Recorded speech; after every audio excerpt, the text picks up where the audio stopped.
জেনে রাখতে হবে দুটো আদর্শ এখানে। ইব্রাহিমের আদর্শ হচ্ছে ভেঙ্গে চুরমার করে বড়টাকে রেখে দাও, দাওয়াতের কৌশল। আমাদের নবীর কৌশল হচ্ছে তাওহীদের দাওয়াত দিতে দিতে এক পর্যায়ে গিয়ে মূর্তি ভেঙ্গে চুরমার করো। পাথরের মূর্তি, ইটের মূর্তি ভাঙ্গার আগে মানুষের অন্তরের থেকে সমস্ত মূর্তির ভালোবাসা মোহাব্বত ভেঙ্গে চুরমার করো, লোকেরা নিজেরাই মূর্তি ভেঙ্গে ফেলবে। রোজ শুক্রবার বাদ এশা বেরুলিয়া ওলামা ও ইমাম পরিষদ কর্তৃক আয়োজিত অধ্যকার মাহফিলের সম্মানিত সভাপতি হযরতুল আল্লাম মাওলানা আশিকুর রহমান সাহেব কাসিমি দামাত বরকাতুহুল আলিয়া, মঞ্চে উপস্থিত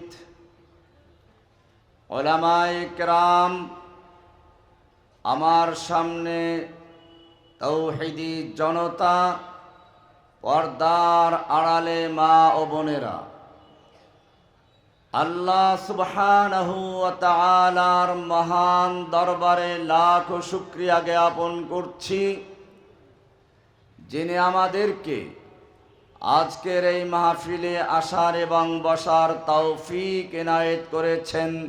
এজন্য বলি আলহামদুলিল্লাহ। আমরা এই মাহফিল করছি এমন একটি মুহূর্তে যখন এদেশের তাওহীদি জনতা একদিকে তাদের ফিলিস্তিনি ভাই বোনদের নির্মম পরিহাস প্রত্যক্ষ করছে, আর একদিকে যাদের প্রতি মুসলিমদের আস্থা সে উলামায়ে কেরাম মূর্তি পূজার, দুর্গা পূজার বেদিতে গিয়ে দুর্গার প্রশংসা করছে। আমার মনে পড়ে কবি ইকবাল रहमतुल्लाह अलैह কথা, उनको तहजीब ने हर बंद से आज़ाद किया, उनको तहजीब ने हर बंद से आज़ाद किया, लेके काबे से सनम खाने में आबाद किया। इब्राहिम आलैहिस सलाम, যার সম্পর্কে কোরআন বলছে মিল্লাতা আবিকুম ইব্রাহিম, তোমরা যেই মিল্লাতকে অনুসরণ করছো, যে ইসলামের অনুসরণ করছো, এটা ইব্রাহিমের মিল্লাত। যে ইব্রাহিমকে আল্লাহ সুবহানাহু ওয়া তাআলা আদর্শ রূপে ঘোষণা করেছেন, قد كانت لكم أسوة حسنة في إبراهيم والذين معه, তোমাদের জন্য আদর্শ রয়েছে ইব্রাহিমের মধ্যে এবং তার সঙ্গীদের মধ্যে। إذ قالوا لقومهم, যখন তারা তাদের কওমের উদ্দেশ্যে বলেছিল, ইন্না বুরাআউ মিনকুম, আমরা তোমাদের থেকে বারা করছি, সম্পর্ক উচ্ছেদ করছি। ওয়ামিম্মা তা'বুদুনা মিন দুনিল্লাহ, এবং আল্লাহর পরিবর্তে তোমরা যাদের ইবাদত করছো তাদের থেকে। ইব্রাহিম আলাইহিস সালাতু ওয়াস সালাম মূর্তি পূজক নয়, শুধু মূর্তি যিনি তৈরি করেন, মূর্তি বিক্রি করেন, মূর্তির ইবাদত করেন, এমন একজনের ঘরে জন্ম হলেন। চিন্তায় পড়ে গেলেন, আসলে কি মূর্তি আমার কোনো উপকার করতে পারে? মূর্তি কি সত্যি আমাদের রব? চিন্তা করতে করতে রাতের বেলায় বসে আছেন আকাশের দিকে তাকিয়ে। কোরআন বলছে, ফালাম্মা জান্না আলাইহিল লাইলু রাআ কাওকাবা, উজ্জ্বল নক্ষত্র দেখতে পেলেন। ক্বালা হাযা রাব্বি, এটাই তো আমার রব। মূর্তি আমার রব নয়।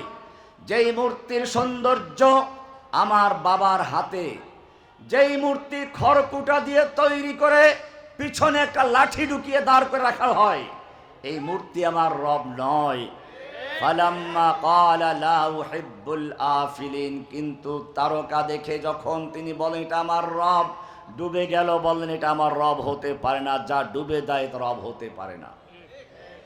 ফালাম্মা রাআল কামারা বাযিগান, এবারে তিনি আবার লক্ষ্য করলেন পূর্ণিমার চাঁদ, কামার বাযিগান, আলোক উজ্জ্বল হয়ে উঠছে। ক্বালা হাযা রব্বি, হা এটাই তো আমার রব। ফালাম্মা আফালা, কিন্তু এই চন্দ্র যখন আস্তে আস্তে ডুবে গেল, ধীরে ধীরে ছোট হতে হতে এক পর্যায়ে অমাবস্যা হয়ে গেল, চাঁদ আর দেখা যাচ্ছে না। ক্বালা লাইন লাম ইয়াহদিনি লাআকুনান্না মিনাল কওমিদ দাল্লিন, আমার রব যদি আমাকে হেদায়েত না দেন আমি তো পথভ্রষ্টদের অন্তর্ভুক্ত হয়ে যাব।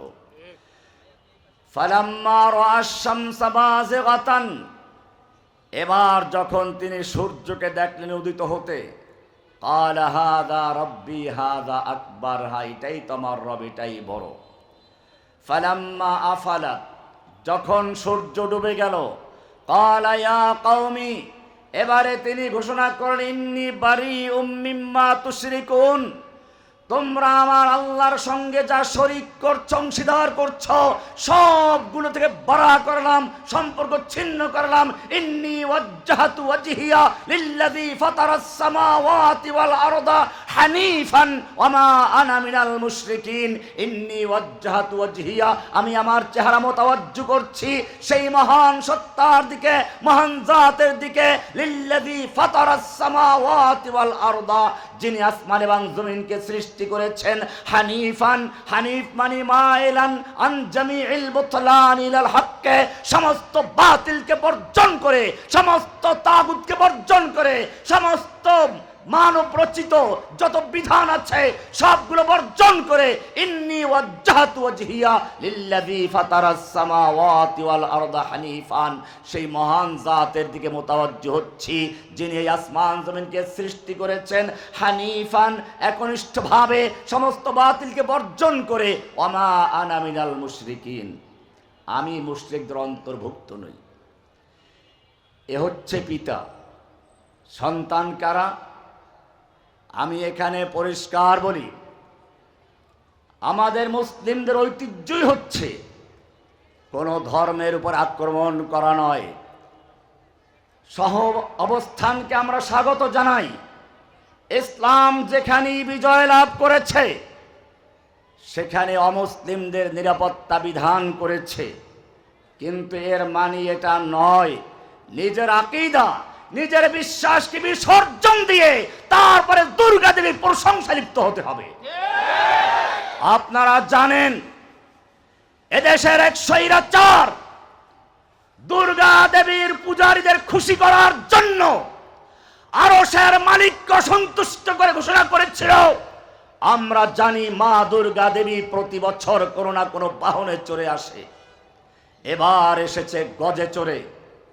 আর মা দুর্গা দেবী গজে চড়ে আসলে পৃথিবী ফলে ফসলে ধন্য হয়ে যায়, পরিপূর্ণ হয়ে যায়।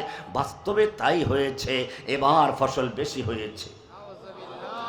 আমি তার কঠোর প্রতিবাদ করেছিলাম, যার কারণে সেই স্বৈরাচার ক্ষিপ্ত হয়ে আমাকে কারাগারে নিক্ষেপ করেছিল আর বলেছিল রহমানের লাশ জেলখানার থেকে বের হবে, জীবিত বের হতে পারবে না।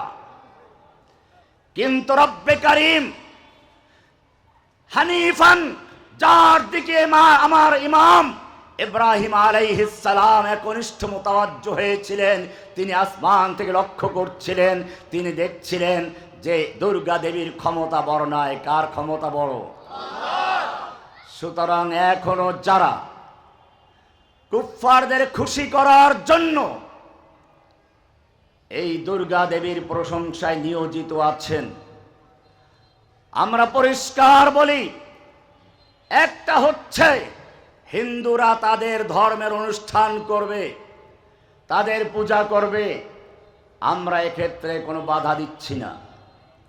কিন্তু মনে রাখতে হবে, কোনো হিন্দু মুসলমানদের ঈদের নামাজের জামাতে এসে হাজির হয় না।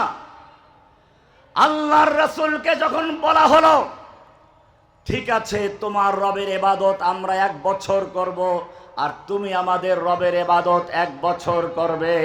প্রতিবাদটা আল্লাহ নিজে করেছেন, রাসূলকেও করতে হয় নাই। নাজিল হয়ে গেল, কুল ইয়া আইয়ুহাল কাফিরুন, ওহে কাফেরের দল, লা আ'বুদু মা তা'বুদুন, তোমরা তার ইবাদত করো, আমি তার ইবাদত করি না। ওয়ালা আনা আ'বিদুম মা আ'বাদতুম, তোমরা তার ইবাদত করো, আমি তার ইবাদত কখনো করব না, করি না, করব না। লাকুম দীনুকুম ওয়ালিয়া দীন, তোমাদের ধর্ম তোদের, আমার ধর্ম আমার, আমার সঙ্গে তোদের ধর্মের কোনো সম্পর্ক নেই। মনে রাখতে হবে, আল্লাহর রাসূল সাল্লাল্লাহু আলাইহি ওয়াসাল্লাম মদিনায় গেলেন। 2 দিন তারা বছরে ঈদ উদযাপন করছে। আল্লাহর রাসূল সাল্লাল্লাহু আলাইহি ওয়াসাল্লাম জিজ্ঞেস করলেন, মা হাযানিল ইয়াওমান, এই 2 দিন কিসের? তোমরা যেদিন দুটোতে আনন্দ উৎসব করছো, খেলাধুলা করছো। তারা বলল, আমরা প্রতি বছরে 2 দিন ঈদ উদযাপন করে আসছি জাহিলি যুগ থেকে। ইসলাম স্বতন্ত্র দিন, তার তাহজিব তামাদ্দুন সম্পূর্ণ আলাদা, স্বতন্ত্র, কারো সঙ্গে মিলবে না। সেজন্য আল্লাহর রাসূল সাল্লাল্লাহু আলাইহি ওয়াসাল্লাম বললেন, ইন্নাল্লাহা কাদ আবদালাকুম, আল্লাহ বদল করে দিয়েছেন, পরিবর্তন করে দিয়েছেন। তোমাদের ওই 2 দিনের পরিবর্তে আরো সুন্দর, আলো ভালো 2 দিন, ঈদুল আজহা, ঈদুল ফিতর। পরিষ্কার হয়ে গেল, মুসলিমদের তাহজিব তামাদ্দুন পরিষ্কার হয়ে গেছে। ইব্রাহিম আলাইহিস সালামকে এরকম মূর্তি পূজার ঈদে, দুর্গা পূজার অনুষ্ঠানে দাওয়াত করা হলো, বন্ধু বান্ধব সবাই যাচ্ছে, বলা হলো চলো ইব্রাহিম। ইব্রাহিম আলাইহিস সালাম না যাওয়ার জন্য কৌশল অবলম্বন করলেন। ওহে ইব্রাহিমের সন্তানরা, ভালো করে শুনে রাখো, আমি তোমাদের বিরোধিতা করছি না, আমি তোমাদেরকে ইসলাহের উদ্দেশ্যে পরিষ্কার করে বলছি। কোরআন পড়ো, কোরআন বলছে ফানাজারা নাজরাতান ইলান নুজুম। ইব্রাহিম সেই মূর্তি পূজার আড্ডায় যাওয়া থেকে, মূর্তি পূজার অনুষ্ঠানে অংশগ্রহণ করার থেকে বাঁচার জন্য হীরা তালাশ করেছেন, কৌশল তালাশ করেছেন। এমনকি তিনি তারকার দিকে তাকালেন, এটা ছিল একটা কৌশল। তিনি তারকায় বিশ্বাসী ছিলেন না, তিনি কোনো জ্যোতিষী ছিলেন না, কিন্তু ওরা মনে করলো নিশ্চয়ই তারকার সিদ্ধান্ত এটা। তিনি আকাশ থেকে এই সিদ্ধান্ত পেয়েছেন। হ্যাঁ, আকাশ থেকেই সিদ্ধান্ত পেয়েছেন, তবে তারকার থেকে নয়, আল্লাহর থেকে। ফানাজারা নাজরাতান ইলান নুজুম, তারকার দিকে তাকালেন। উনি তাকালেন আসমানের মালিকের দিকে। ওরা মনে করলো তাকিয়েছে তারকার দিকে, কারণ ওরা তারকার সিদ্ধান্তকে বিশ্বাস করত। ইব্রাহিম আলাইহিস সালাম বললেন, ইন্নী সাকিম। তাফসিরে কিতাবগুলো খুলে দেখুন, উনি আসলে সরাসরি শারীরিক অসুস্থ ছিলেন না। তাহলে কেন বললেন ইন্নী সাকিম? মিথ্যা বলেছেন না, তাফসিরে পরিষ্কার করা হয়েছে, ইন্নী সাকিম মানে আমি তোমাদের এই শিরকি মূর্তি পূজার ব্যাপারে আমার অন্তর দিক থেকে আমি রুগ্ন, অসুস্থ। তোমাদের এই শিরকি মূর্তি পূজা আমি বরদাস্ত করতে পারি না। কৌশল অবলম্বন করেছিলেন, কৌশল অবলম্বন করেছিলেন মূর্তি পূজায় অংশগ্রহণ করার জন্য না মূর্তি পূজার থেকে দূরে থাকার জন্য? যেই লোকেরা ইব্রাহিমের মিল্লাতের অনুসারী দাবি করে, যাদেরকে আল্লাহ বললেন মিল্লাতা আবিকুম ইব্রাহিম, এটা তোমাদের পিতা ইব্রাহিমের মিল্লাত, এটা নমরুদের মিল্লাত নয়, এটা আজরের মিল্লাত নয়, মূর্তি কারিগরের মিল্লাত নয়, মূর্তি পূজকের মিল্লাত নয়, মূর্তি যিনি ভেঙিয়েছিলেন তার মিল্লাত ইব্রাহিমের মিল্লাত। তিনি মূর্তি পূজার মেলায় অংশগ্রহণ করার না জন্য কৌশল করেছেন, না যাওয়ার জন্য কৌশল করেছেন। আর সেই মিল্লাতের অনুসারীর নেতারা গিয়ে মূর্তি পূজায় অংশগ্রহণ করে দেবদেবীর প্রশংসায় নিয়োজিত আছেন। কিসের জন্য? কোরআন বলছে আয়াবতাগুনা ইনদাহুমুল ইজ্জাত, তারা কি ওদের কাছে গিয়ে একটু শক্তি, ভোট চায়, পাওয়ার চায়? ইজ্জা, পাওয়ার, শক্তি, ওদের সমর্থন চায়? আল্লাহ বলছেন ফাইনাল ইজ্জাতা লিল্লাহি জামিআ ইজ্জতের মালিক, পাওয়ারের মালিক, সম্মানের মালিক, সমর্থনের মালিক, ভোটের মালিক ওরা নয়। এই ইজ্জতের মালিক, পাওয়ারের মালিক সম্পূর্ণ আল্লাহ সুবহানাহু ওয়া তাআলা। তুমি বিশ্বাস করো ইব্রাহিমের মিল্লাতের অনুসারী। ইব্রাহিমের মিল্লাত হচ্ছে যালিকা বিআন্নাল্লাহা মাওলাল্লাযীনা আমানু ওয়া আন্নাল কাফিরিনা লা মাওলা লাহুম। না, ওদের কোনো মাওলা নেই, তোমাদের মাওলা আছে। ওরা স্লোগান দিয়ে বলে নেতা আছে, বলে হ্যাঁ অমুক নেতা আছে, কোন সে নেতা, অমুক নেতা। আল্লাহ বলছেন না, ওই কোন সে নেতা মেতা চলবে না। যালিকা বিআন্নাল্লাহা মাওলাল্লাযীনা আমানু, মুমিনদের মাওলা, মুমিনদের অভিভাবক, মুমিনদের মুরব্বি সবকিছু হচ্ছেন আল্লাহ সুবহানাহু ওয়া তাআলা। ওয়া আন্নাল কাফিরিনা, ওরা যতই বলুক মাওলা আছে, হ্যাঁ আছে, আল্লাহ বলছেন না, ওয়া আন্নাল কাফিরিনা লা মাওলা লাহুম, ওদের কোনো মাওলা নাই, ওদের কোনো মাওলা নাই। নরেন্দ্র মোদীর কোনো মাওলা নেই, ট্রাম্পের কোনো মাওলা নেই। ওদের হাতে অস্ত্র আছে, গুলি আছে, বোমা আছে, ওদের মাওলা নেই, তোমাদের মাওলা আছে। বদরের যুদ্ধে এক তাবুতে দোয়া হচ্ছে, ওলু হবাল স্লোগান হচ্ছে, আর এক তাবুতে আল্লাহু আকবার স্লোগান হচ্ছে।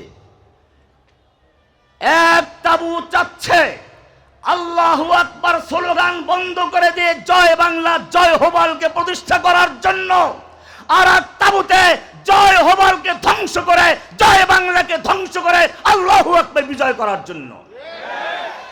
ওরা জানে না আল্লাহু আকবার যখন ধ্বনি যখন প্রকাশ পায়, আল্লাহর রাসূল সাল্লাল্লাহু আলাইহি সাল্লাম বলেছেন ডান দিকে বাম দিকে আসমান মাশরিক মাগরিব পর্যন্ত সমস্ত হাজার হাজার গাছগাছালি, পাথর, পশুপক্ষী সব কিছু মুয়াজ্জিন যখন আল্লাহু আকবার বলে, সব পৃথিবী গুঞ্জরিত হয়ে আল্লাহু আকবার ধ্বনি তোলে এবং সেই ধ্বনির আওয়াজ আসমান পর্যন্ত চলে যায়। ইলাইহি ইয়াসআদুল কালিমুত তাইয়্যিব।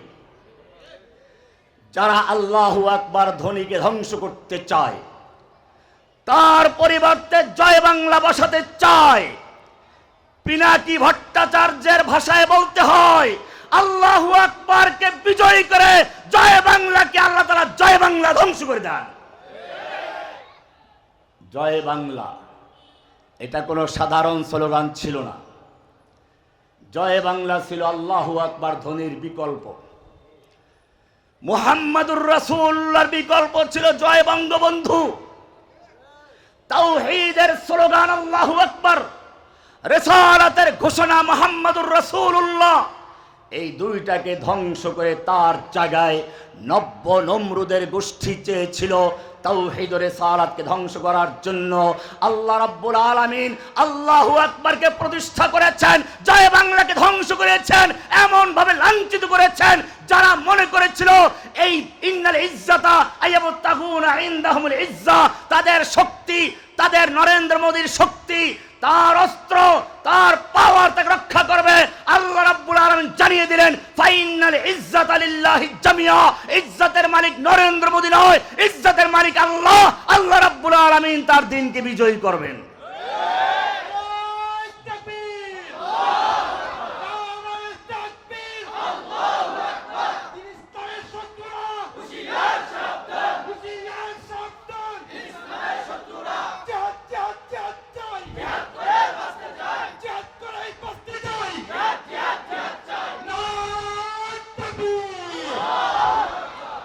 মিল্লাতে ইব্রাহিম, এবারে শুরু হলো কওমকে দাওয়াত দেওয়া। দাওয়াত দিলেন নিজের পিতাকে, ইয়া আবাতি লিমা তা'বুদু মা লা ইয়াসমাউ ওয়া লা ইউবসিরু ওয়া লা ইউগনি আনকা শাইআ। হে আমার পিতা, নিজের ঘর থেকে শুরু করেছেন।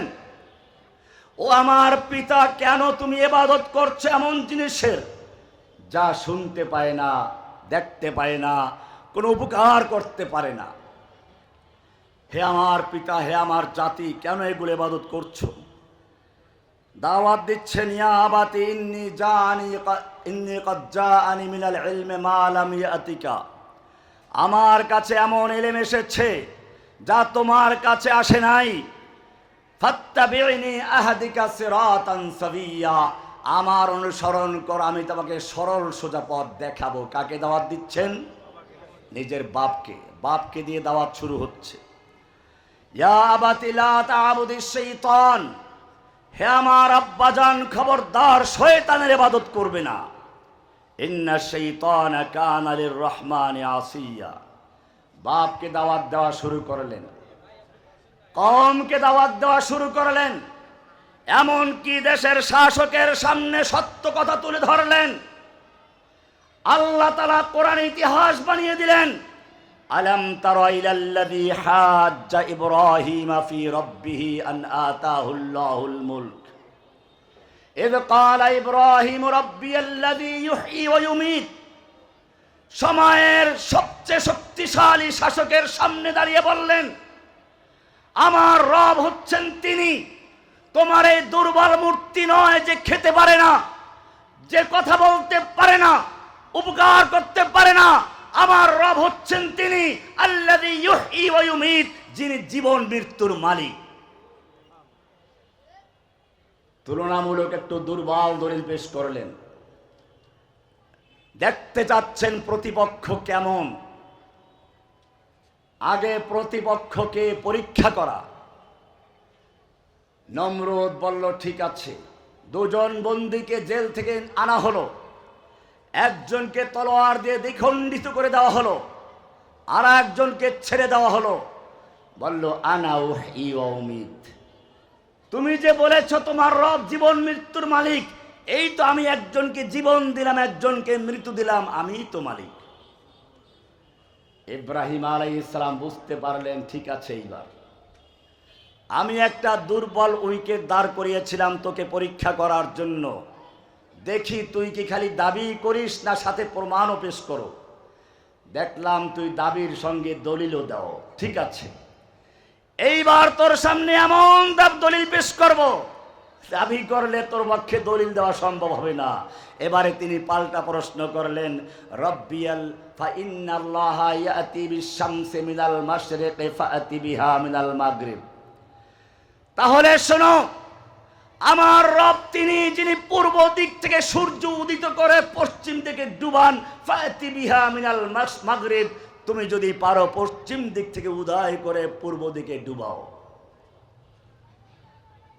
তুমি আগে দাবি সামনে দলিল পেশ করেছ, এখন শুধু বললেই চলবে না, এটা তো আমি করি। অনেক তাফসিরে লেখে ইব্রাহিম বলতে পারত, নমরুদ বলতে পারতো না, বলার সুযোগ নেই। এই জন্য ইব্রাহিম আগেই সুন্দরভাবে দেখেছেন যে শুধু দাবি করে না, দাবির সঙ্গে দলিলও পেশ করে। আর এই কারণেই তিনি এমন দলিল পেশ করলেন যা তার বাস্তবে দেখানো সম্ভব নয়।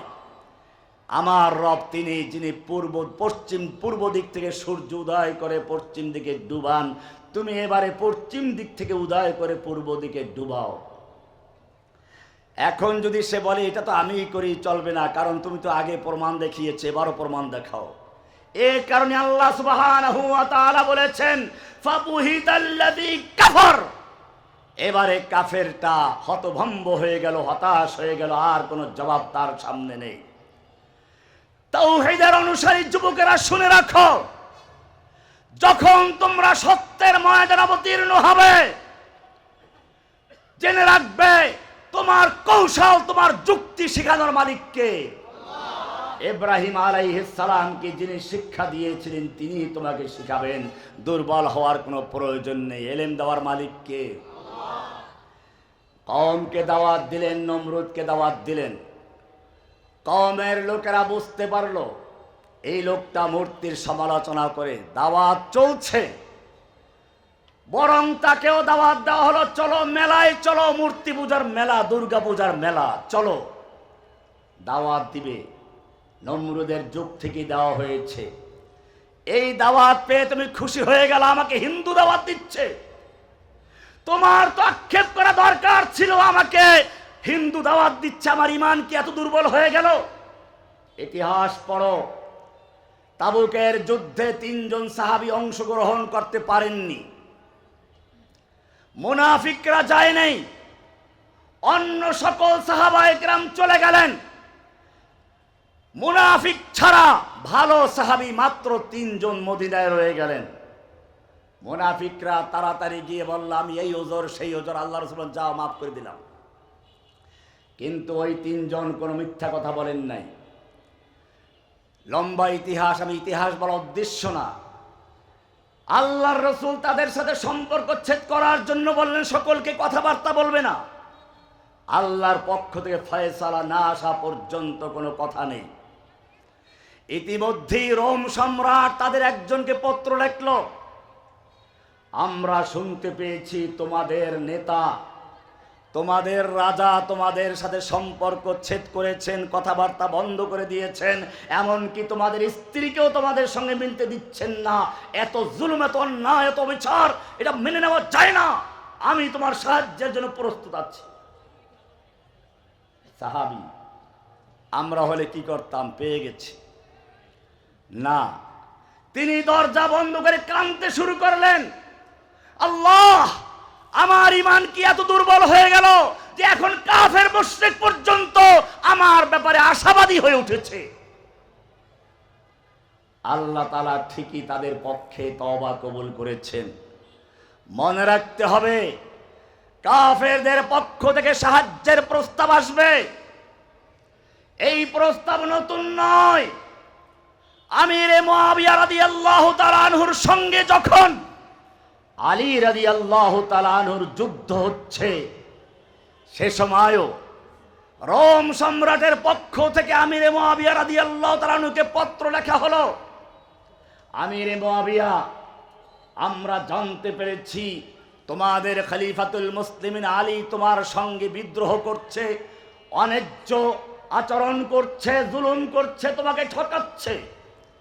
তুমি যদি চাও, রোম সম্রাট তার পূর্ণ শক্তি দিয়ে তোমার পক্ষে দাঁড়াবার জন্য প্রস্তুত। কি প্রস্তাব! এই প্রস্তাবগুলোই বর্তমানে রোম, হিন্দুস্তান, আমেরিকা প্রস্তাব করে। এই প্রস্তাব নতুন নয়। আমিরে মুআবিয়া রাদিয়াল্লাহু তাআলা আনহুকে প্রস্তাব করলো।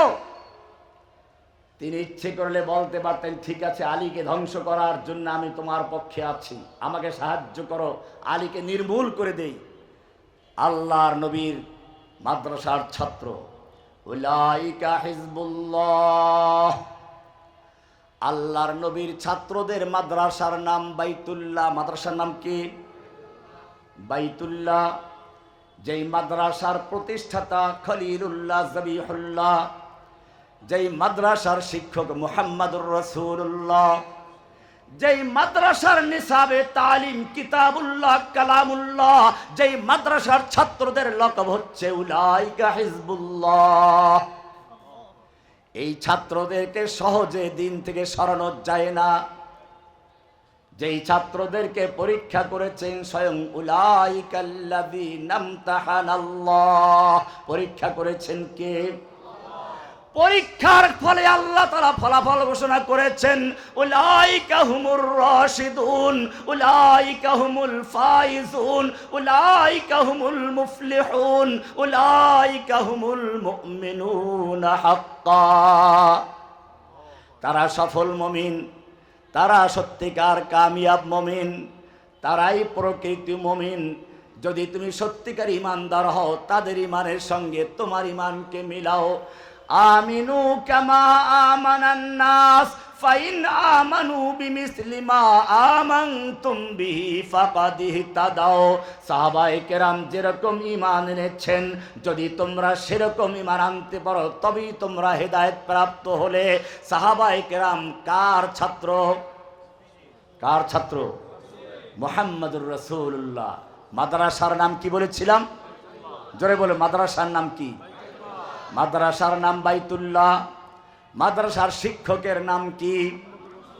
মুহাম্মদুর রাসূলুল্লাহ। মাদ্রাসার প্রতিষ্ঠাতাদের নাম কি? ইব্রাহিম খলিলুল্লাহ ইসমাইল জবিহুল্লাহ। এবারে মাদ্রাসার নিসাবে তালিমের নামটা কি? কিতাবুল্লাহ কালামুল্লাহ। যেই মাদ্রাসার শিক্ষক স্বয়ং রাসূলুল্লাহ, যেই মাদ্রাসার নিসাবে তালিম কিতাবুল্লাহ কালামুল্লাহ, যেই মাদ্রাসার প্রতিষ্ঠাতা জবিহুল্লাহ খলিলুল্লাহ, যেই মাদ্রাসার ছাত্রদেরকে আল্লাহ খুশি হয়ে লকব দিয়েছেন উলাইকা হিজবুল্লাহ, উলাইকা হিজবুল্লাহ, তারা হচ্ছে আল্লাহর দল। কার দল?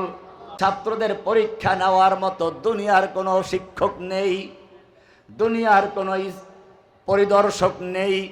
এই জন্য আল্লাহ নিজেই বলেছেন উলাইকাল্লাযীনা ইমতাহানাল্লাহ, পরীক্ষা নিয়েছেন কে?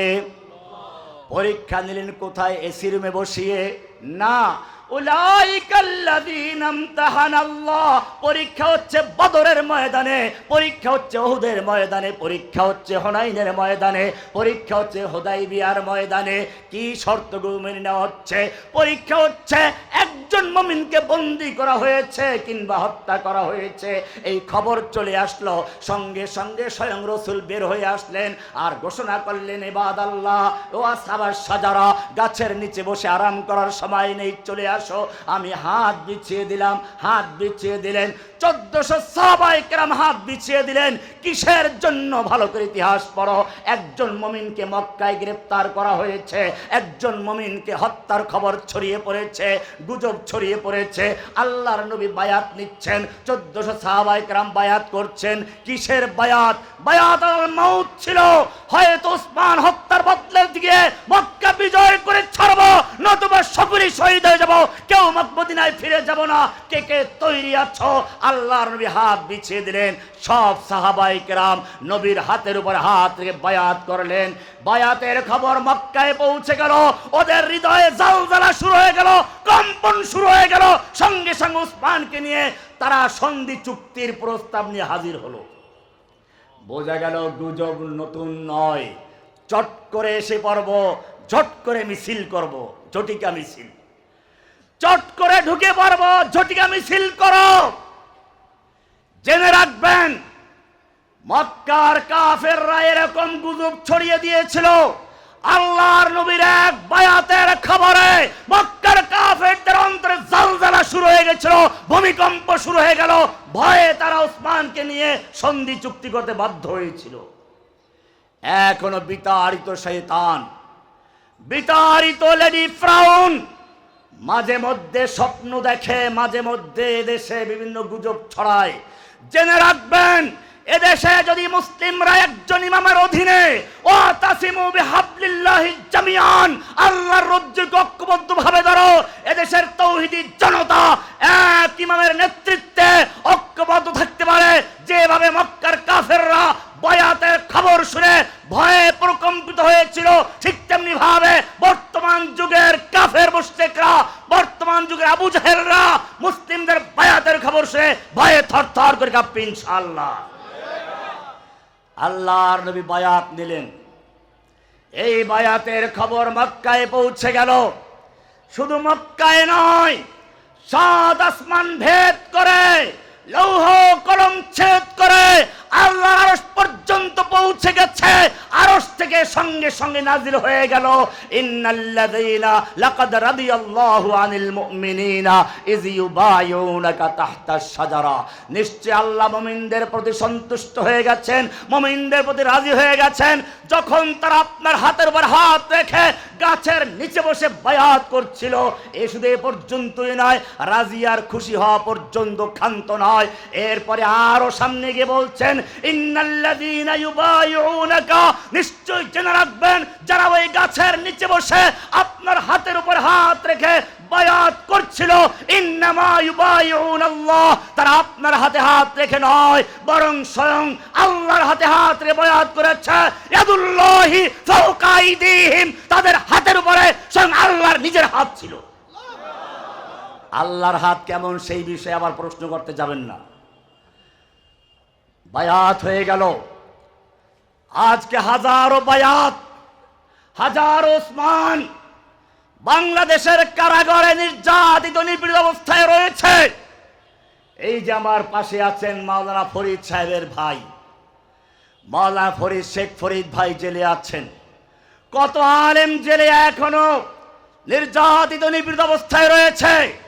ফিলিস্তিনের বাচ্চা বাচ্চা পর্যন্ত কারাগারে নির্যাতিত রয়েছে।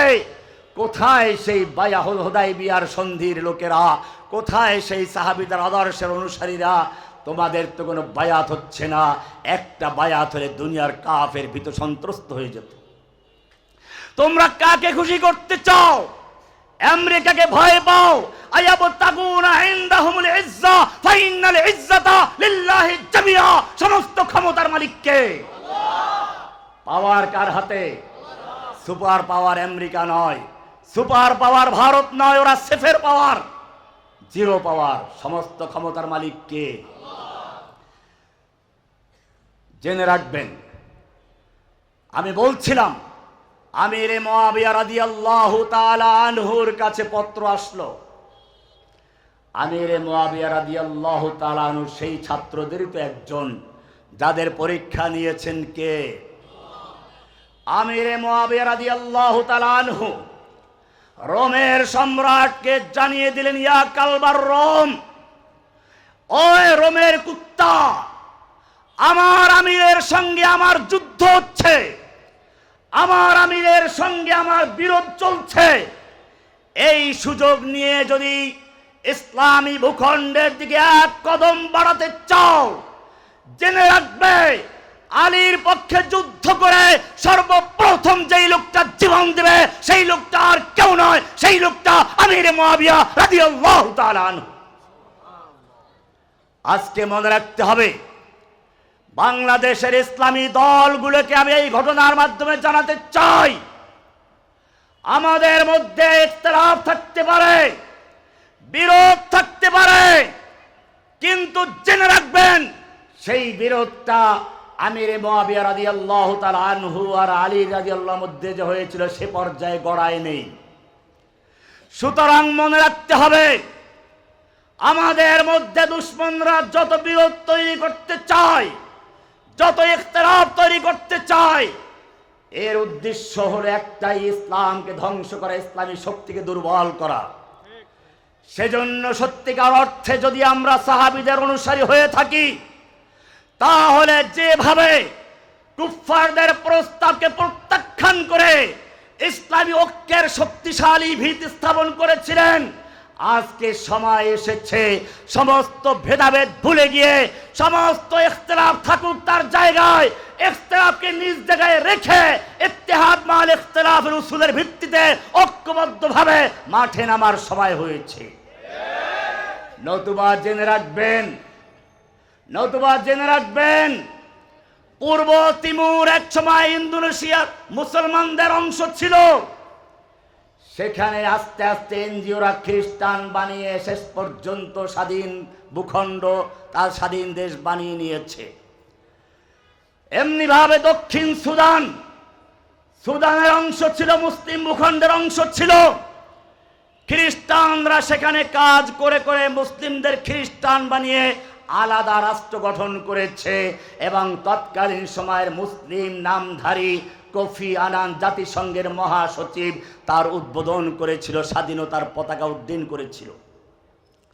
তোমার বাংলাদেশের থেকেও একটা অংশকে ছিন্ন করার জন্য প্রথমে একটা আকীদা, বিশ্বাস স্থাপিত করা হচ্ছে, তা হচ্ছে আদিবাসী, উপজাতি নয়। আমাদের মনে রাখতে হবে, বিভিন্ন দেশের থেকে নির্যাতিত নিপীড়িত হয়ে মুসলিম দেশগুলোতে কিছু উপজাতি অংশগ্রহণ অবস্থান নিয়েছিল, আশ্রয় নিয়েছিল। বাংলাদেশের ভূখণ্ডের পাহাড় পর্বতে জঙ্গলে যে সমস্ত লোকেরা রয়েছে, এরা বিভিন্ন জায়গায় নির্যাতিত নিপীড়িত হয়ে বিতাড়িত হয়ে বাংলাদেশের মুসলমানদেরকে আশ্রয় নিয়েছিল। এজন্য তাদেরকে বলা হতো উপজাতি। সেই উপজাতিদেরকে যেভাবে ফিলিস্তিনে এই ইসরায়েলিরা উড়ে এসে বসলো, ওইখানের মূল ভূখণ্ডের অধিকারীদেরকে তাড়ানো শুরু করলো, বাংলাদেশেও সেরকম ভাবে একটা ভূখণ্ডকে বিচ্ছিন্ন করার জন্য প্রথম একটা বয়ান তৈরি করেছে, তা হলো আদিবাসী, উপজাতি নয়। এরপরে দাবি করেছে তাদের জন্য স্বতন্ত্র বিধান, বিগত সরকার তা দিয়েছে। এরপরে দাবি উঠেছে সেনাবাহিনী প্রত্যাহার করার জন্য। জেনে রাখবেন, সেনাবাহিনী প্রত্যাহার করার পরে তারপরে স্বাধীনতার জন্য আর এক ধাপ এগিয়ে যাবে। বলা হবে এখান থেকে বাঙালি মুসলমানদেরকে বিতাড়িত করো। বাঙালি মুসলমানদের বিতাড়িত করার পরে সেনাবাহিনীকে তাড়িয়ে দেওয়ার পরে যে দাবি উঠবে সেটা হলো সেই পূর্ব তিমি দক্ষিণ সুদানের মতো পার্বত্য অঞ্চলকে আলাদা স্বাধীন খ্রিস্টান রাজ্য বানাবার জন্য।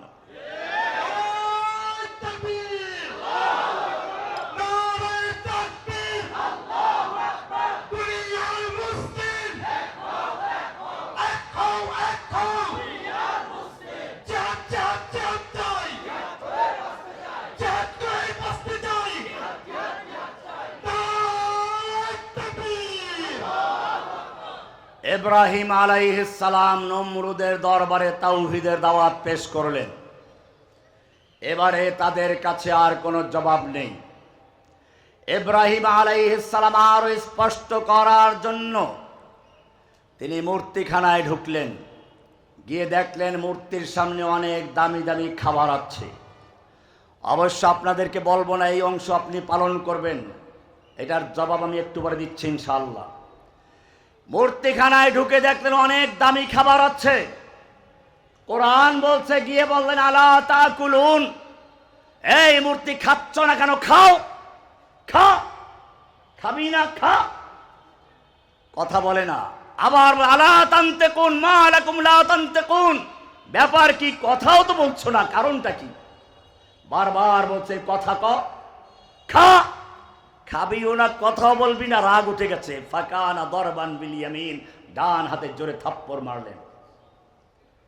এরপরে কুঠার নিয়ে মূর্তি ভাঙ্গা শুরু করলেন।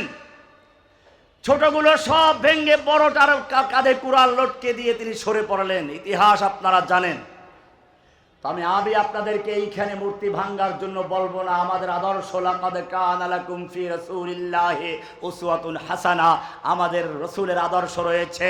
তিনি মক্কায় যখন হামজার মতো বীর পুরুষ তার সঙ্গে রয়েছে, ওমর বিন খাত্তাবের মতো লৌহ পুরুষ তার সঙ্গে আছে, আর সেই খাদিজার মতো ধনী, উসমানের মতো ধনী তার সঙ্গে আছে। তারপর ইচ্ছে করলে রাতের অন্ধকারে মক্কার খানায় কাবা এবং তার আশপাশ থেকে 360 মূর্তির 20-25টা ভাঙতে পারতেন, ভেঙেছিলেন। ইব্রাহিম আলাইহিস সালামের সুন্নাত এখানে তিনি পালন করেন নাই। কেন করেন নাই? তিনি হচ্ছেন সর্বশেষ নবী। কিভাবে দিন কায়েম করতে হবে তাকে পাঠানো হয়েছে। কিসের জন্য? হুয়াল্লাযী আরসালা রাসূলাহু বিল হুদা ওয়া দীনিল হক লিইয়ুযহিরাহু আলাদ দীন কুল্লিহি, আই লিয়াগলিবা আদ-দীনাল হক আলা জামিইল আদিয়ানিল বাতিলা, সমস্ত দ্বীনে বাতিলের উপরে আল্লাহর দ্বীনে হককে বিজয়ী করার জন্য আল্লাহর নবীকে পাঠানো হয়েছে। এজন্য বিজয়ী করতে গেলে জোর করে বিজয় করা যায় না। প্রথম ধাপ হচ্ছে ওই যে দেখেন না, পাহাড়ি অঞ্চলের লোকেরা প্রথম বিশ্বাসের স্লোগান দিচ্ছে আদিবাসী। ইসলাম বলে প্রথম অন্তরে পরিবর্তন করো। আগে পাথরের মূর্তি নয়, মানুষের অন্তরের ভিতরে যে মূর্তি আছে সেই মূর্তিগুলো সরিয়ে দাও, ভেঙে চুরমার করে তাওহীদের বীজ রোপণ করো। উলাইকা কাতাবা ফি কুলুবিহিমুল ঈমান, ঈমানের বীজ রোপণ করলেন, লা ইলাহা ইল্লাল্লাহর দাওয়াত দিলেন। ওরা বুঝতে পারলো, প্রতিবাদ করলো, আইন্না লা তারিকু আলিহাতিনা লিশাইরিম মাজনুন, আমরা কি আমাদের দেবদেবীদেরকে, আমাদের এই বুজুর্গদেরকে, আমাদের এই সংসদকে ভেঙে দিব লিশাইরিম মাজনুন, একজন পাগল কবির কথায়? আর বলল আজআলাল আলিহাতা ইলাহা ওয়াহিদা ইন্না হাযা লাশাইউন উজাব। সে কি বলে? সমস্ত আলেহাদেরকে বাতিল করে দিয়ে, সমস্ত দেবদেবীর ক্ষমতাকে চ্যালেঞ্জ করে শুধু এক আল্লাহর ক্ষমতাকে কেন্দ্রীভূত করতে চায়। আমাদের মনে রাখতে হবে, ইসলাম শিক্ষা দেয় প্রথম তাওহীদের বাণী অন্তরে রোপণ করো। আজকে প্রায় আমরা শুনি, ভালো করে শোনো, যারা তাওহীদের দাওয়াত দিতে চাও, সমাজে পরিবর্তন করতে চাও, প্রায় অভিযোগ করো অমুক মেয়ে হিন্দু ছেলের খপ্পরে পড়ে প্রতারিত হয়েছে, অমুক মুসলমান খ্রিস্টান হয়ে যাচ্ছে। আমি তোমাদের পরিষ্কার জানিয়ে দিতে চাই, যে ঈমান পরিবেশের কারণে অর্জিত হয়েছে, যে ঈমান মা বাপ মুসলমান, ভাই বোন মুসলমান, আত্মীয় স্বজন মুসলমান, পাড়া প্রতিবেশী মুসলমান, দেশটা মুসলমানের, তাই মুসলমান। এই সস্তা ঈমানদার যারা, তাদের ঈমান পরিবেশের কারণেই পরিবর্তন হয়ে যায়।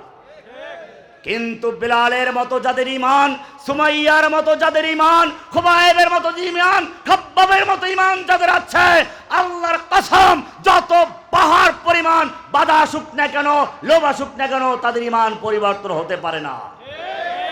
বাদশাহ হেরাকেল আল্লাহর নবীর পত্র পেল, বলল দেখো মক্কার কোন ব্যবসায়ী দল সিরিয়ায় আছে কিনা ডেকে আনো। ডেকে আনা হলো। আল্লাহর নবীর সেই সময়ের সবচেয়ে বড় দুশমন আবু সুফিয়ান ওইখানেই আছে। ডাকা হলো, জিজ্ঞেস করা হলো, যেই লোকটা নবুয়ত দাবি করেছে তার সবচেয়ে বংশের দিক থেকে কাছের কে? সঙ্গীরা বলল আবু সুফিয়ান। সামনে বসাও। বাকিদের পিছনে বসানো হলো, যাতে করে চোখের ইশারায় মিথ্যা কোনো যোগ সাজস করতে না পারে। এবারে তিনি দোবাসী ডাকলেন, বললেন আমি তোমাদের নেতাকে কয়েকটা প্রশ্ন করব, সঠিক উত্তর দিলে সমর্থন দিবে, মিথ্যা বললে প্রতিবাদ করবে।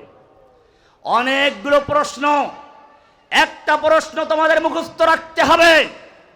প্রশ্ন করেছিল ওয়াহাল ইয়ারতাদ্দু আহাদুন আন দীনিহি বাদা আন ইয়াদখুলা ফীহি সাখতাতান লিদীনিহি, যেই লোকটা তোমাদের দেশে নবুয়ত দাবি করেছে মুহাম্মদ সাল্লাল্লাহু আলাইহি সাল্লাম, তার দিন গ্রহণ করার পরে দিনের প্রতি অসন্তুষ্ট হয়ে কোনো ব্যক্তি ধর্ম ত্যাগ করে মুরতাদ হয়ে যায় কিনা। আবু সুফিয়ান তখনও কাফের, কিন্তু মিথ্যা বলে নাই, বলল না এমনটা হয় নাই। আবু সুফিয়ানের এই বক্তব্যের সূত্র ধরে বাদশাহ হেরাকেল মন্তব্য করেছিল, বুখারী খুলে দেখো, ওয়া কাযালিকাল ঈমান হিনা তুখালিতুহু বাশাশাতুহু আল কুলুবা।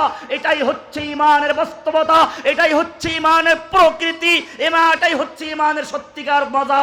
ইযা হিনা তুখালিতু বাশাশাতুহু আল কুলুবা, যখন ঈমানের স্বাদ, ঈমানের তৃপ্তি, ঈমানের প্রকৃতি, ঈমানের মাধুর্যতা কারো অন্তরের সঙ্গে মিশে যায়, যেরকম ভাবে চিনি পানির সঙ্গে গোলালে পরে মিশে যায়, এরকম যদি কারো ঈমানের সঙ্গে, কারো কলবের সঙ্গে ঈমান মিশে যায়, ত্যাগ এবং কোরবানির বিনিময়ে, সেই ঈমান দুনিয়ার কোনো শক্তি টলাতে পারে না। বোঝা গেল আজকে যে ঈমান হারা হয়ে যাচ্ছে হিন্দুর খপ্পরে পড়ে, খ্রিস্টানদের 2 কেজি চালের বিনিময়ে। এটার বড় কারণ হচ্ছে আমাদের দাওয়াতের ত্রুটি রয়েছে। আমরা মানুষের অন্তরে এখনো পর্যন্ত ঈমানের বীজ রোপণ করতে পারি নাই। এটাই হচ্ছে ঈমানের দাওয়াত। আল্লাহর নবীর দাওয়াত, তিনি প্রথমেই মূর্তি ভাঙতে বলেন নাই, বরং পাথরের মূর্তির পরিবর্তে অন্তরের মূর্তি ভাঙতে বলেছেন। তিনি নির্যাতন সহ্য করেছেন, তাকে হত্যার জন্য চক্রান্ত করা হয়েছে, 3 বছর পর্যন্ত কারাবন্দী রয়েছে। বুঝা গেল যারাই নবীওয়ালা কাজ করবে, যারাই নবীর সুন্নাহ মোতাবেক চলবে, তাদেরকে জেল, জুলুম, অত্যাচার এবং কারাবন্দী হতে হবে। ওই পাখিকেই কারাবন্দী করা হয়, খাঁচায় বন্দী করা হয়, যেই পাখির আওয়াজ সুন্দর, যেই পাখির আওয়াজও নেই, স্বরূপও নেই, সেই পাখিকেও খাঁচায় বন্দী করে না, কাউয়া কোনোদিন কেউ পারে না। মনে রাখতে হবে, স্বর্ণ যদি সুন্দরী নারীর গলার হার হতে চায়, তাকে আগুনের পোড়া খেতে হয়, হাতুড়ির বাড়ি খেতে হয়, তারপরেই তখন সে অলংকার হয়ে সুন্দরী নারীর গলায় ঝুলতে পারে। তোমার নবীর চেহারা তোমার চেয়ে অনেক সুন্দর ছিল। তোমার নবী রাস্তায় হাঁটতে গেলে মেঘ ছায়া দিত। তোমার নবী পেশাব করতে গেছেন, খেজুর গাছ দৌড়ে এসে আড়াল করে দিয়েছে। তোমার নবী মজলিসে কথা বলছেন, কারো আওয়াজটা নবীর আওয়াজের চেয়ে বড় হয়ে গেছে, ওহী নাযিল হয়ে গেছে। সূরা হুজুরাত পড়ো, লা তারফাউ আসওয়াতাকুম ফাওকা সাওতিন নবী। হে ঈমানদারগণ, খবরদার নবীর আওয়াজের চেয়ে জোরে আওয়াজ করে কথা বলবি না। এমনটা যদি করিস, আনতাহবাতা আমালুকুম, তোদের জীবনের সমস্ত আমল, নামাজ, রোজা, হজ, যাকাত, জিহাদ, কিতাল যা করে সব বরবাদ হয়ে যাবে, টেরও পাবি না। নবীর আওয়াজের চেয়ে জোরে কথা বলিস, কি মারাত্মক কথা, এত মায়া! এমন কি নবীর উপরে কোরআন নাজিল হচ্ছে, কোরআনকে দ্রুত মুখস্থ করার জন্য ঠোঁট নাড়াচাড়া করছেন। আল্লাহ তাআলা আরশ থেকে জিবরাইলকে বলেন, যাও, আমার নবীর এত কষ্ট করার দরকার নেই। লা তুহাররিক বিহি লিসানাকা লিতাজালা বি, ইন্না আলাইনা জামাহু ওয়া কুরআনা ফাইদা করানাহু ফাত্তাবি কুরআনা। হে নবী, কোরআনকে দ্রুত মুখস্থ করার জন্য ঠোঁট নাড়াচাড়া করে মুখস্থ করার কোনো প্রয়োজন নেই। ইন্না আলাইনা জামাহু ওয়া কুরআনা, গোটা কোরআনকে নূর বানিয়ে আপনার সিনার মধ্যে জমা করে দেওয়ার দায়িত্ব আমি আল্লাহ নিজে গ্রহণ করেছি। এত মায়া নবীর জন্য, নবী ঠোঁট নাড়াচাড়া করে কোরআন মুখস্থ করবেন, এতটুকু কষ্ট দিতে চান না। শুধু এ পর্যন্তই নয়, নবী ঘুমিয়ে আছেন, তাহাজ্জুদ পড়তে উঠাচ্ছেন, কি মায়া! ইয়া আইয়ুহাল মুজাম্মিল কুমিল লাইলা ইল্লা কালিলা, ও কামলিওয়ালা ওঠো, একটু জাগো।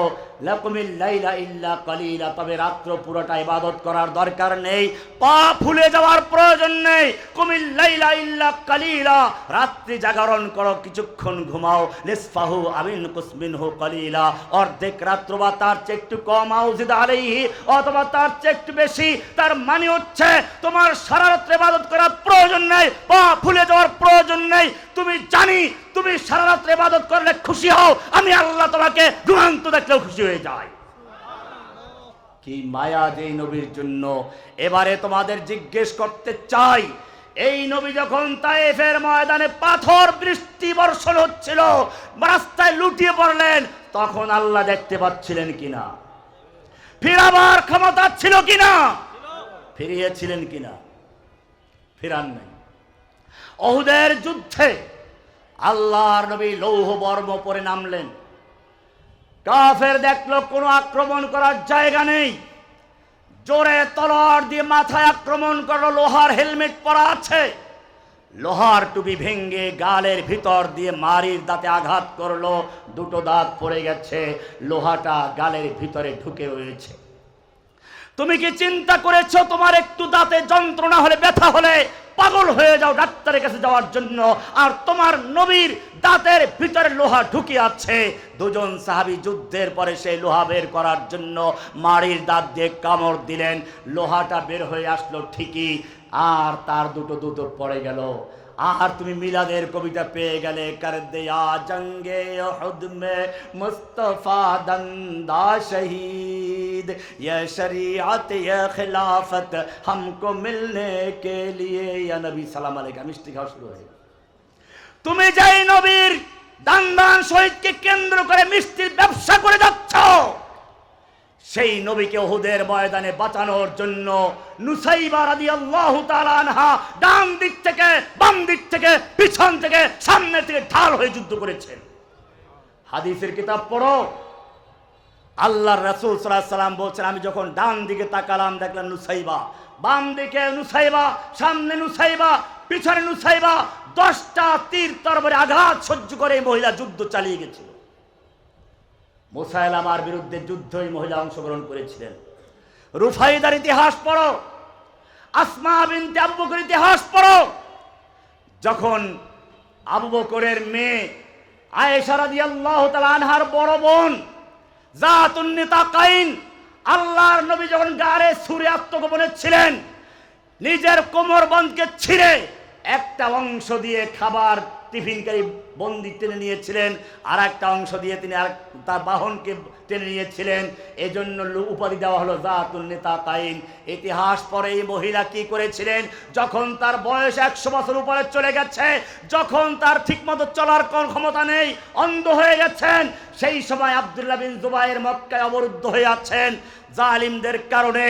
গিয়ে বলছে, মা, আমাকে অপশন দেওয়া হয়েছে দুটো, হয়তো আত্মসমর্পণ করব, দুনিয়ার সুবিধা নিব, নতুবা শহীদ হয়ে যাব, আমি কোনটা করব? মা কি বললেন? বললেন, আমার সন্তান শোনো, যদি তুমি সত্যের উপরে থাকো, লড়াই চালিয়ে যাও, যুদ্ধ করে শহীদ হয়ে যাও, আর যদি মিথ্যার উপরে থাকো, তুমি নিজেও ধ্বংস হয়েছ, আর তোমার সঙ্গে যুদ্ধ করে যারা জীবন দিয়েছে তাদেরকেও ধ্বংস করেছ, যুদ্ধ করো। বলল, মা, ওরা তো আমাকে মৃত্যু পরে আমাকে মুসলা করবে, নাক কান চুল হাত পা কেটে উপহাস উল্লাস করবে, মদিনা মক্কার গলিতে তারা আমাকে ছেঁচড়াবে। বললেন জেনে রাখো, ছাগল যখন জবাই করে টানানো হয় তার চামড়া উপর দিক থেকে নিচে নেওয়া হলো না নিচের দিক থেকে উপর নেওয়া হলো, চামড়া কেমনে খসানো হলো সেই পরোয়া করার কোনো প্রয়োজন নেই, তুমি যুদ্ধ চালিয়ে যাও। যখন যুদ্ধ করে শহীদ হয়ে গেলেন তার মা তার জন্য দোয়া করলেন। তোমাদের ইতিহাস হচ্ছে এটাই, তোমাদের ইতিহাস আপোষ করা নয়। মিল্লাত আবিকুম ইব্রাহিম, নমরুদের সামনে দাওয়াত দিলেন, শেষ পর্যন্ত মূর্তি ভাঙলেন। এইবারে মূর্তি ভাঙ্গার পরে যখন লোকেরা মেলার থেকে আসলো, জিজ্ঞেস করলো মান ফাআলা বিহাযা, একাত্র হয়ে গেল। নমরুদকেও ডাকা হলো, মূর্তি পূজকরা সব একত্র হয়ে বলল কে এই দুর্ধর্ষ কাজ করেছে, দুঃসাহসিকতার কাজ করেছে। এবারে সকাল বলল হ্যাঁ, সামি'না ফাতান ইয়াযকুরু আলিহাতানা, সামি'না ফাতান ইয়াযকুরু আলিহাতানা ইউকালু লাহু ইব্রাহিম। একজন যুবকের কথা শুনেছি আমাদের এই মূর্তির সমালোচনা করে। এই মূর্তির নাম ইব্রাহিম। এই যুবকের নাম কি? এখানে লক্ষণীয় বিষয় ফাতান। নমরুদ বুঝতে পেরেছিল কেন যুবকের প্রশ্ন। তাফসিরে লেখে নমরুদ বুঝতে পেরেছিল কোনো ভূমিকম্প হলো না, যুদ্ধ মারামারি হলো না, অথচ সব মূর্তি ভেঙ্গে চুরমার হয়ে গেল।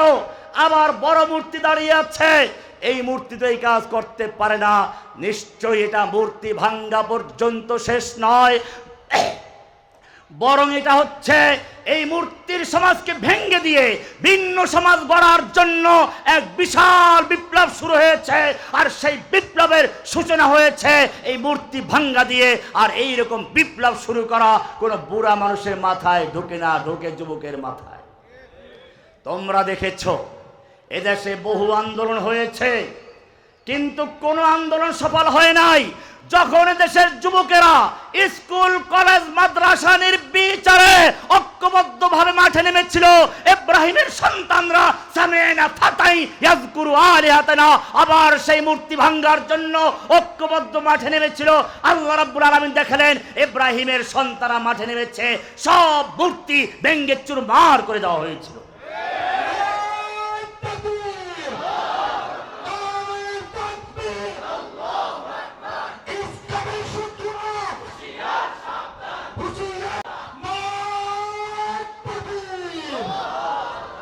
তবে এখানেও একটা পার্থক্য আছে। ইব্রাহিম আলাইহিস সালাম সব মূর্তি ভেঙ্গেছিলেন, বড়টা রেখে দিয়েছিলেন, কিন্তু বাংলার ইব্রাহিমের সন্তানরা সব ভেঙ্গেছে, এমনকি বড়টাকেও। যখন দেখলো কুড়াল দিয়ে ভাঙ্গা যাচ্ছে না, ক্রেন লাগিয়ে টেনে হেঁচড়ে দুমড়ে মুচড়ে চুরমার করে দিয়েছে। এখানেই পার্থক্য, কারণ ইব্রাহিম আলাইহিস সালাম মূর্তি ভেঙ্গেছিলেন, অন্তরের মূর্তি ভাঙ্গেন নাই। আল্লাহর নবী যখন অন্তরের মূর্তি ভেঙ্গে চুরমার করে, জেনে রাখতে হবে দুটো আদর্শ এখানে। ইব্রাহিমের আদর্শ হচ্ছে ভেঙ্গে চুরমার করে বড়টাকে রেখে দাও, দাওয়াতের কৌশল। আমাদের নবীর কৌশল হচ্ছে তাওহীদের দাওয়াত দিতে দিতে এক পর্যায়ে গিয়ে মূর্তি ভেঙ্গে চুরমার করো। পাথরের মূর্তি, ইটের মূর্তি ভাঙ্গার আগে মানুষের অন্তরের থেকে সমস্ত মূর্তির ভালোবাসা মহাব্বত ভেঙ্গে চুরমার করো, লোকেরা নিজেরাই মূর্তি ভেঙ্গে ফেলবে। যেই মূর্তিটাকে বসাবার জন্য, কলবের মধ্যে স্থাপন করার জন্য রেডিও টিভি সমস্ত প্রচার মাধ্যমগুলো ব্যবহার করা হয়েছে, এক বছর তার কি যেন জন্ম শতবর্ষিকী পালন করা হলো, এক বছর আগের থেকে কামডাউন শুরু হলো। আমরা যারা জেলখানায় ছিলাম তারা জানি, বিটিভি ছাড়া জেলখানায় অন্য কোনো চ্যানেল দেখা যায় না। খুললেই পারে বাবার মূর্তি, সবসময় বাবার বন্দনা, সব সময় চেষ্টা হলো রাস্তার মোড়ে মোড়ে বাবার মূর্তি, অফিসে বাবার মূর্তি, এমনকি মাদ্রাসার অফিসে পর্যন্ত মূর্তি ঢুকিয়েছিল। উদ্দেশ্য একটাই, সকলের অন্তরের ভিতরে মূর্তি স্থাপন করে দেওয়া। কিন্তু জেনে রাখবে অন্তরের মালিক একজন, তিনি কে? তুমি যতই চেষ্টা করেছো ওদের অন্তরে, এই প্রজন্মের অন্তরে মূর্তি বসাবার জন্য, এই প্রজন্ম ইব্রাহিমের সন্তান, এই প্রজন্ম নবী মুহাম্মদ সাল্লাল্লাহু আলাইহি সাল্লামের সন্তান, যারা মক্কার মূর্তি ভেঙে চুরমার করেছে, তাদের অন্তরের ভিতরে এমন ঘৃণা তৈরি করলেন, যেভাবে সাহাবায়ে কেরামদের অন্তরে মূর্তির ঘৃণা তৈরি করে তাওহীদকে বসালেন, এই প্রজন্মের অন্তরে সেভাবে মূর্তির ঘৃণা তৈরি করে দিলেন, এমন ভাবে সমস্ত মূর্তি ভেঙে চুরমার করে দেওয়া হলো। এটাই পার্থক্য ইব্রাহিম আলাইহিস সালামের সাথে আর লাকাদ কানা লাকুম ফি রাসূলিল্লাহি উসওয়াতুন হাসানার সঙ্গে। প্রিয় তাওহীদি জনতা, যুবক ভাইয়েরা, এখানে লক্ষণীয় বিষয় হচ্ছে ফাতান, সামি'না ফাতান। সমাজ পরিবর্তন করার জন্য যখন যুবকরা জেগে ওঠে, সেই সমাজকে অবশ্যই পরিবর্তন করা যায়, এটা রুখে দেওয়ার মতো কোনো শক্তি থাকে না। तौहीद की अमानत, तौहीद की अमानत सीनों में है हमारे, आसान नहीं है मिटाना नामो निशा हमारा।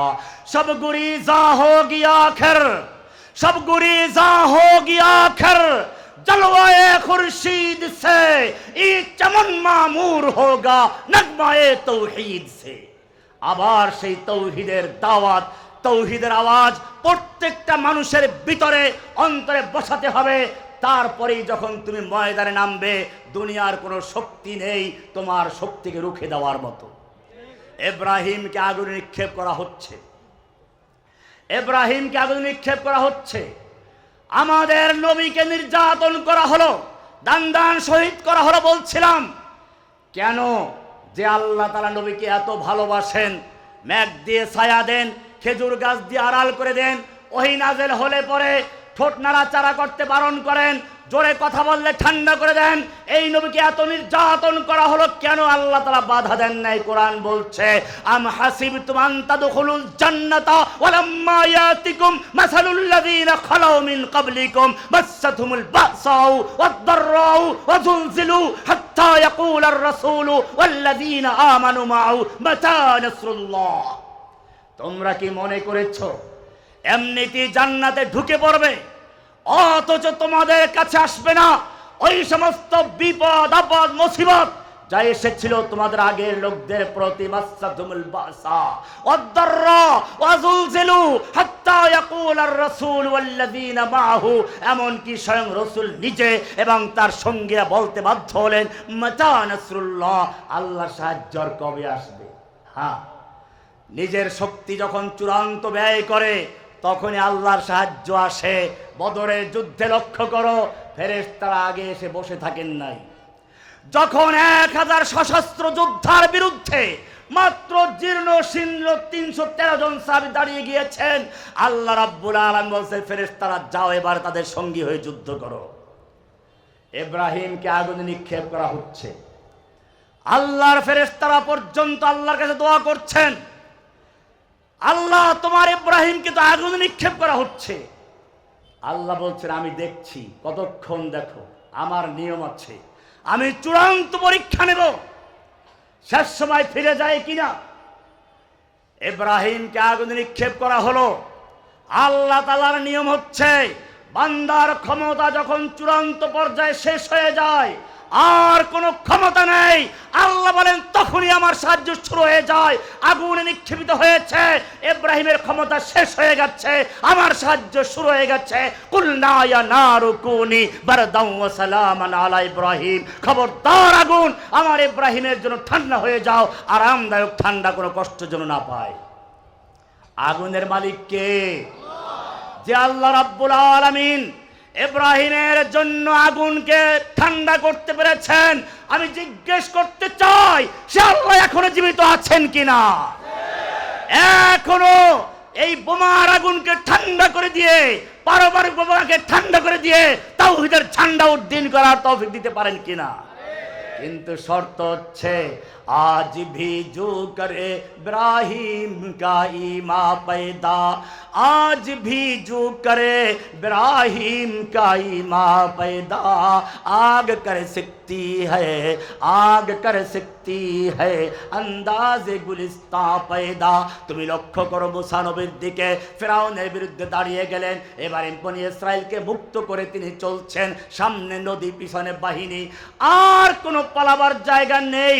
ও মুসা তোমার ক্ষমতা শেষ হয়ে গেছে।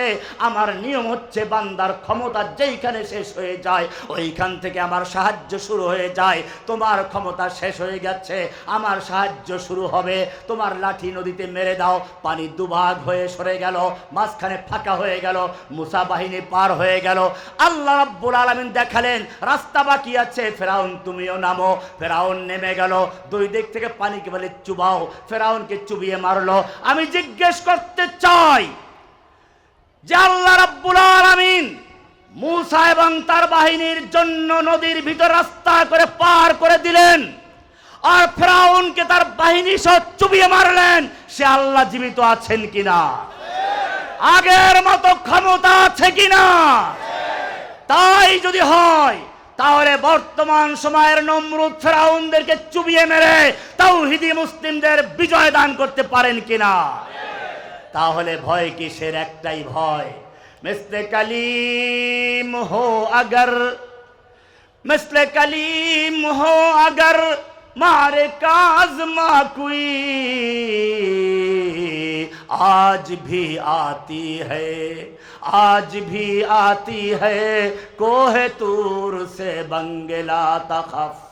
ও যুবক, তুমি যদি সত্যিকার অর্থে মুসার মতো ঈমান এবং তাওহীদ নিয়ে লাঠি সহ ময়দানে আসতে পারো, লাঠি মারতে দেরি, রাস্তা করতে দেরি হবে না ইনশাআল্লাহ। ইউসুফ আলাইহিস সালাম জুলাইখার ঘরে বন্দী, 7 দরজা বাইরে থেকে বন্দী। ইউসুফকে বলা হলো আসো, হাইতালাক অপকর্মের জন্য আহ্বান করলো। ইউসুফ বসে বসে তাসবিহ করেন নাই, বসে বসে দোয়া করেন নাই, দোয়া করতে হবে। আল্লাহর নবী বদরের যুদ্ধের ময়দানে বসে দোয়া করেছেন, সেই দোয়া কবুল হয়েছে। ইউসুফ আলাইহিস সালাম মনে করলেন আমার সামনে দরজা পর্যন্ত যাওয়ার ক্ষমতা আছে। আল্লাহর নিয়ম হলো বান্দার ক্ষমতা যে পর্যন্ত শেষ হয়ে যাও ওখান থেকে সাহায্য। এই চিন্তা করে দরজা পর্যন্ত গেলেন। আল্লাহ তাআলা জানিয়ে দিলেন, ও ইউসুফ তোমার ক্ষমতা যেই পর্যন্ত ছিল ব্যয় করেছ, আমার সাহায্য শুরু হয়ে গেছে। একটা একটা করে সমস্ত দরজা খুলে দিয়েছিলেন। আমি জিজ্ঞেস করতে চাই যে আল্লাহ রাব্বুল আলামিন সেই ইউসুফের জন্য বন্ধ দরজা খুলে দিয়েছিলেন, আজকে সমস্ত দরজা খুলে দেওয়ার জন্য আল্লাহ জীবিত আছেন কিনা? লা নিদ্দা ওয়ালা দিদ্দা ওয়ালা হাদ্দা লিমাওলা, লা নিদ্দা ওয়ালা দিদ্দা ওয়ালা হাদ্দা লিমাওলা, আলআনা কামা কানা ওয়া লাম ইয়ালকা যাওয়ালা, ফারদুন সামাদুন আন সিফাতিল খালকি বারিউন, রাব্বুন আযালিয়ুন খালাকাল খালকা কামালা, ইন শিতা মিনাল খাউফি আমানাও ওয়া সালামা, ফাবুদহু ইয়াকিনান বিগুদুওয়িন ওয়া আসালা, ইন শিতা মিনান নারি নাজাতাও ওয়া ফালাহা, ফাবুদহু ইয়াকিনান বিগুদুওয়িন ওয়া আসালা। এখনো সে আল্লাহ জীবিত আছে, শর্ত একটাই, আবার সেই যুবক হতে হবে।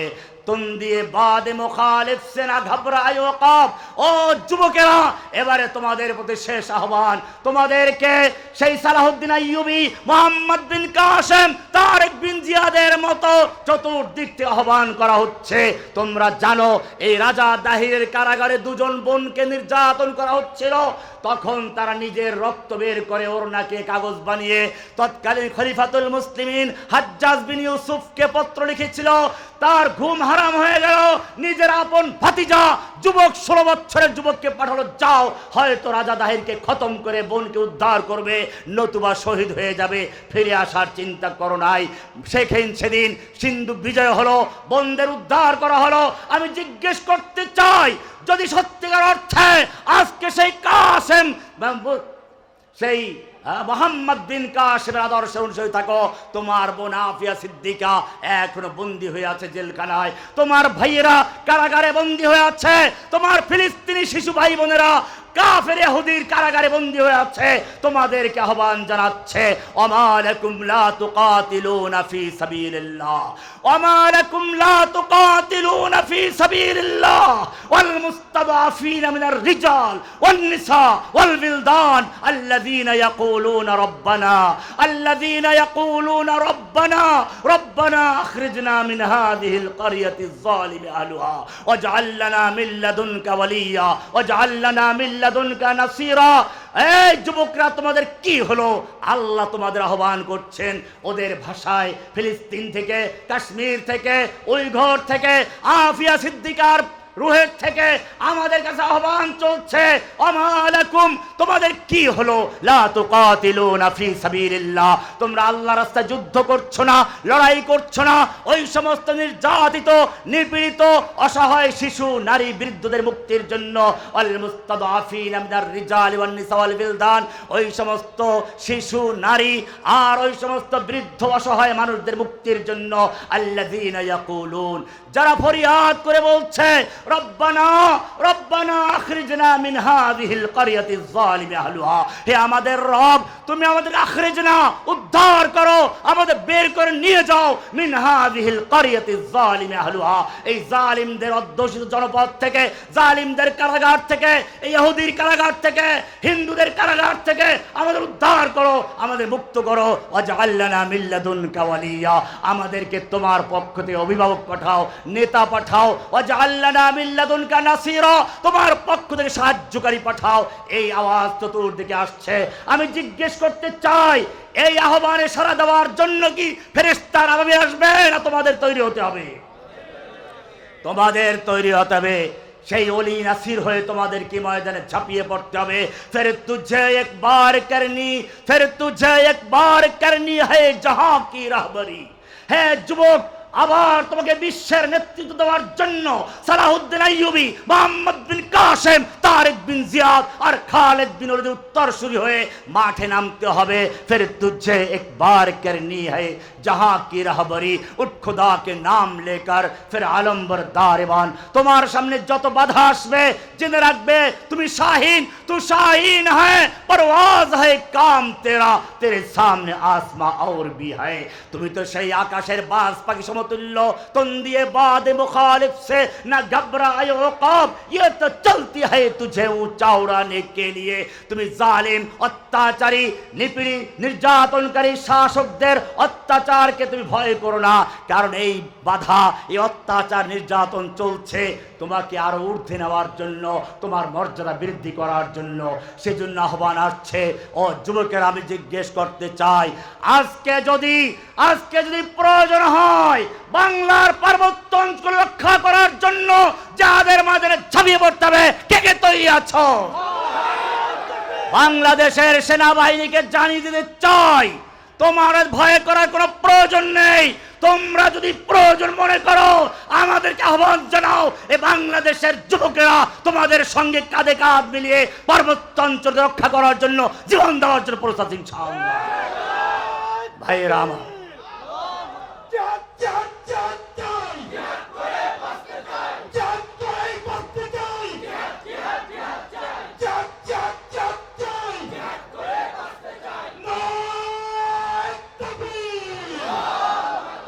পরিশেষে আমি বলতে চাই, বিভিন্ন ষড়যন্ত্র হচ্ছে, আগেও হয়েছে। এই বাংলাদেশ থেকে ইসলামের বিপ্লবকে ধ্বংস করার জন্য জঙ্গি নাটক সাজানো হয়েছিল। আমাকে আনসারুল্লাহ বাংলা টিমের গুরু, নেতা, আধ্যাত্মিক গুরু ইত্যাদি প্রচার করা হয়েছে। আমি আদালতে চ্যালেঞ্জ করেছিলাম, এই আনসারুল্লাহ বাংলা টিম নামে বাংলাদেশে কোনো দলের অস্তিত্ব নেই। এটা ভারতের রয়ের এজেন্ডা ছিল। লেডি ফেরাউনকে দিয়ে এজেন্ডা তৈরি করে এদেশের তাওহীদি আলেমদেরকে, যুবকদেরকে হত্যা করার জন্য, গুম করার জন্য, ধ্বংস করার জন্য এই নীল নকশার দল তৈরি করা হয়েছিল। আমি বর্তমান সরকারকে বলতে চাই, বর্তমান সরকার জানিয়ে দিতে চাই, বাংলাদেশে যদি সেই জঙ্গি থাকতো তাহলে আজকে জেলখানার থেকে এত লোক বের হয়ে আসলো, কই কোন ঘটনা কেন ঘটছে না? বোঝা গেল এই জঙ্গি নাটক যিনি তৈরি করছিলেন তিনি বাংলাদেশের নেই বিদায় বাংলার জমিনে কোনো সন্ত্রাসী নেই। সন্ত্রাসীদের গডমাদার এদেশ থেকে পালিয়ে গেছে, চক্রান্তকারীদের গডমাদার পালিয়ে গেছে। নতুন করে যদি কোনো চক্রান্ত কেউ তৈরি করতে চায় তাহলে ওই ভারতের দালাল লেডি ফ্রাউনকে যেমন দেশ ছেড়ে পালাতে হয়েছে বাংলার জমিন থেকে সকলকে পালাতে হবে ইনশাআল্লাহ। পাহাড়ের সঙ্গে মাথা ধাক্কা দিলে পাহাড় ভাঙ্গে না, মাথা ভেঙে চুরমার হয়ে যায়। ঠিক তেমনি ভাবে এই বাংলার জমিন থেকে ইসলামের জোয়ারকে, যুবকদের তাওহীদের চেতনাকে যারাই ধ্বংস করতে আসবে নির্মূল হবে। ফেরাউন হামান নমরুদের মতো ধ্বংস হয়ে যাবে, তাওহীদ প্রতিষ্ঠা হবে ইনশাআল্লাহ। এই জন্য সকলকে ঐক্যবদ্ধ হতে হবে। বিভিন্ন দল মত থাকতে পারে, সমস্ত বিরোধকে পদদলিত করে ঐক্যবদ্ধ হয়ে ইনশাআল্লাহ আগামী বিপ্লব হবে ইসলামী বিজয়ের বিপ্লব। सबक पढ़ फिर सदाकत का, अदालत का, शजाअत का, लिया जाएगा काम तुझसे दुनिया के इमामत का। व आखिर दावाना अनिल हम्दुलिल्लाहि रब्बिल आलमीन। अस्सलामु अलैकुम।